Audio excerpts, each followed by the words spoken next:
Welcome to our vibrant network of governance, risk, compliance, and cybersecurity leaders. We share cutting-edge insights, best practices, and innovative strategies to empower professionals in navigating the dynamic cyber threat landscape. Join Circolo de CISO to ignite resilience and data protection across industries. Hello viewers, great to be back on another episode on privacy management. And this time we're going to talk about, we have the data, we have the PII data, what do we do with it? Or what can we do with it? Or in other words, what we should not be doing with that data. So to have this conversation, I have Divij Varma, who's been very kind enough to come day after day to talk about this important topic. Divij, welcome back. Thank you. Thank you for having me again. Divij, I'm enjoying this series. It's my pleasure to be back. It's my pleasure to be back. Sentiments are likewise, right? So I'm sure the viewers would also benefit listening in, because I think we are discussing a lot of trivial areas which sometimes may not be discussed or be noticed. So what our desire is that while the laws are coming in certain regions, certain countries, some places the laws are already there and there's a deadline to comply. So we're trying to help people with some snippets which they can use from our conversation so that they can adopt and be compliant.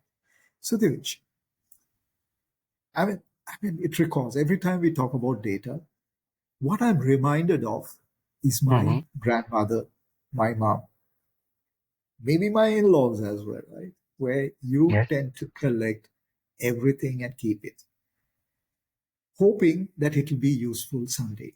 Right? One such instance is these plastic bags. Right? Yes. The same is true with data as well. You collect everything. Now you have a lot of data. And on one hand, the law is catching up. They are asking you, have you collected the data for the purpose? And what are you doing with it?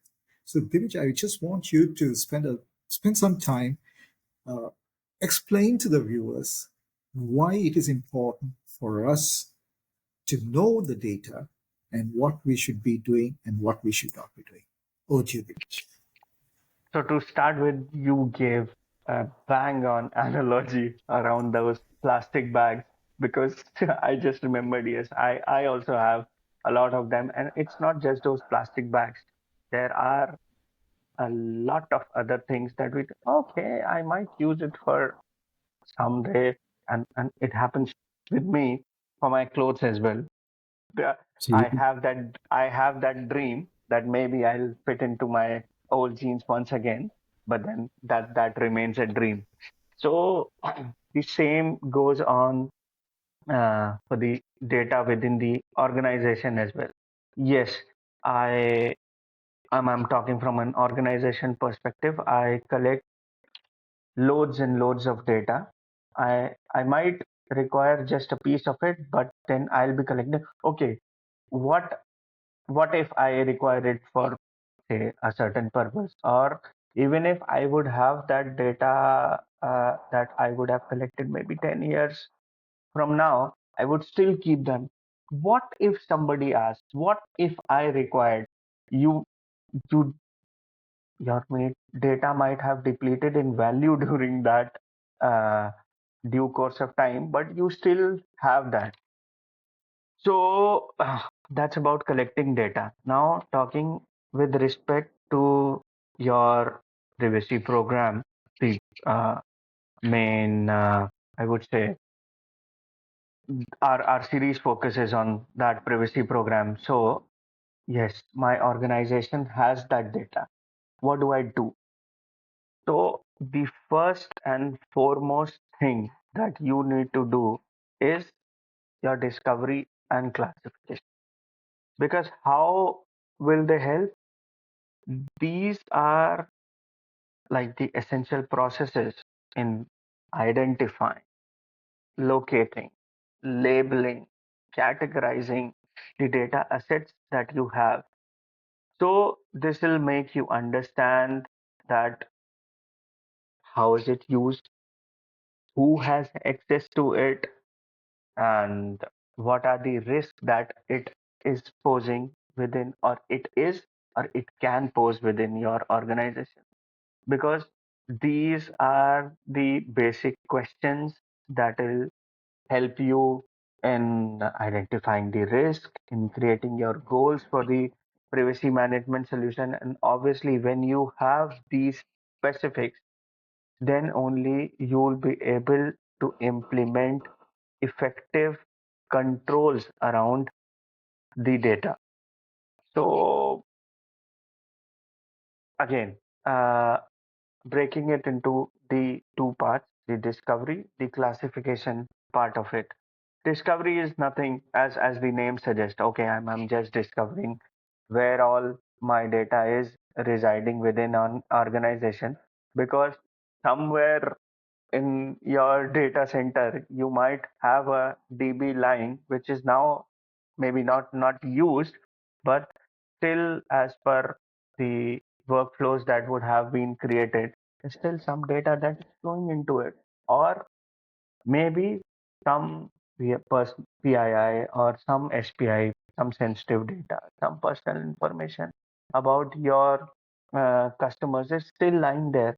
So you just cannot neglect it, and until unless you discover all those hotspots, all those places where your data is residing, you won't be able to effectively control it.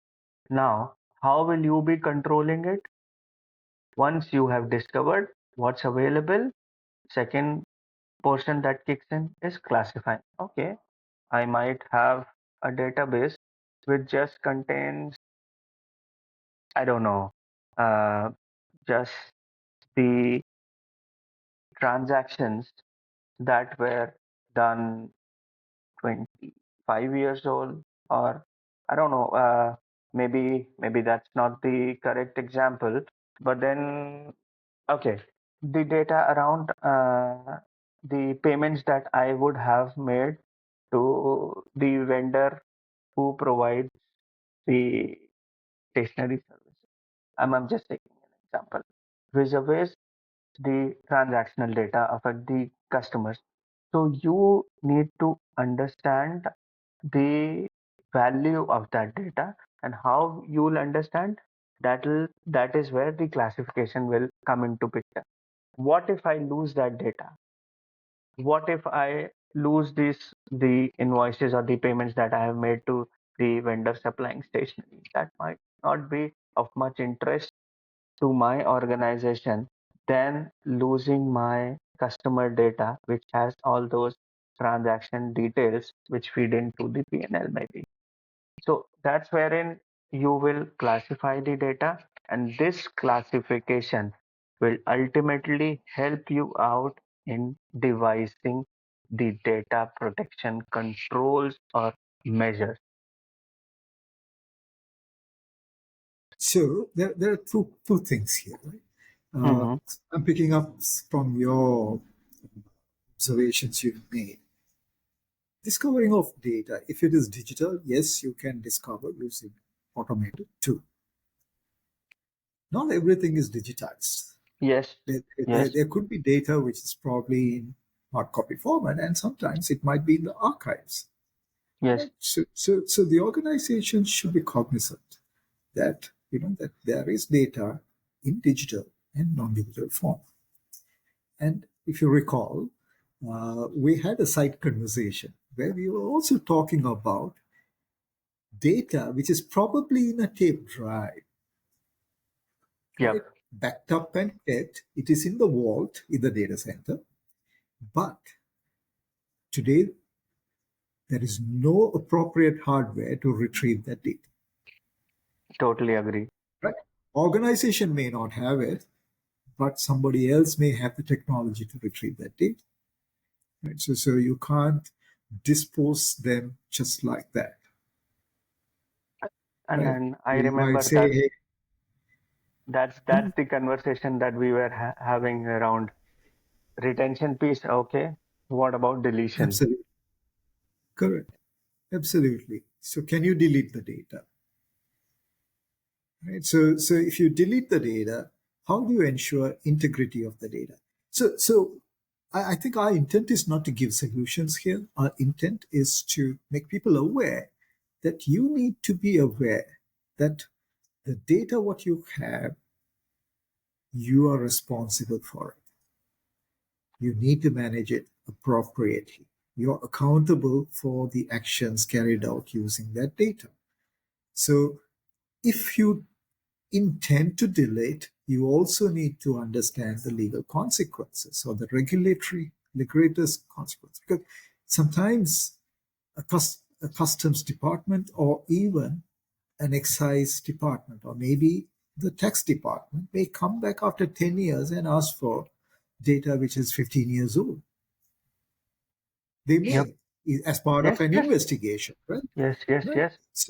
So I guess when you're looking at discovery of data, and especially when you're drawing up your data management program, privacy management program, these are elements which you need to pay attention to. David, you're trying to say something. Go ahead.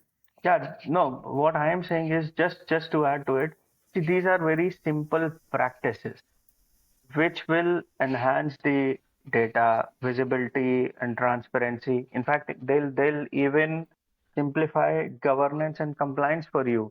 And if I add the dollar value, if you are able to classify your data correctly, it might have reduced data storage cost Absolutely. and or the overall quality of the data that's available in your organization essentially improves by following these small practices. Absolutely. So, Divij, thank you so much for sharing your thoughts on to discover data and the importance of data management, right? In essence, what we should be doing or not doing with the data. So I call upon the viewers to look out for our next episode where we're going to be talking about data protection. What should we do to protect the data, right? So if you have missed the previous episodes, please check them out in our YouTube channel. So you would have one conversation where we had on data privacy program and then another one on data privacy management solutions. So looking forward to seeing you all again on another episode. Divij, thank you so much for taking time to have this Thank you. conversation. See you soon.